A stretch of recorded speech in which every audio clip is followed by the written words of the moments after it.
বলে আপনজনের রে বুঝলাম না রে, তোমরা এত নিষ্ঠুর কেমনে হইলা?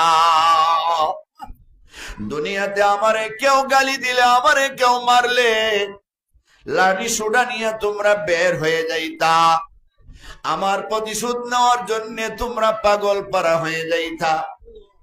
এই কথা জানার পরেও যে মার্ডার যদি করি আমার বাবার জন্য আমার ফাঁসি হতে পারে, তারপরও ভয় পাও নাই।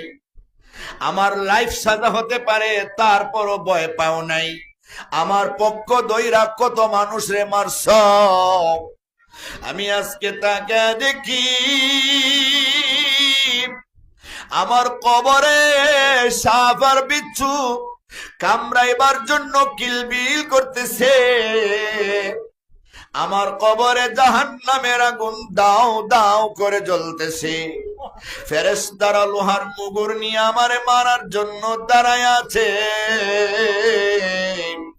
কিন্তু তোমরা দেখি সবাই আমারে ভালো কইরা ওই কবরে দেওয়ার জন্য প্রস্তুতি নিতেছ। একটা মানুষও কেন বলো না আমারে আরো একদিন বাড়িতে রাখবা? আরে আমি কি তোমাদের এতই দুশ্মন? এতই তাড়াতাড়ি আমারে কবরে নিয়ে দিতে হবে? তোমরা এত পাগল পারা হয়ে গেছো, মাইকিং কইরা মানুষরে জমা কইরা আমারে বিদায় দেওয়ার আয়োজন করতেছো। তোমরা এই অবস্থা করবা আমি যদি আগে ভালো করে বুঝতাম, তোমাদের জন্য কিছু না রাইকা সবগুলি আমি রশিদপুর মাদ্রাসায় দান করে দিতাম।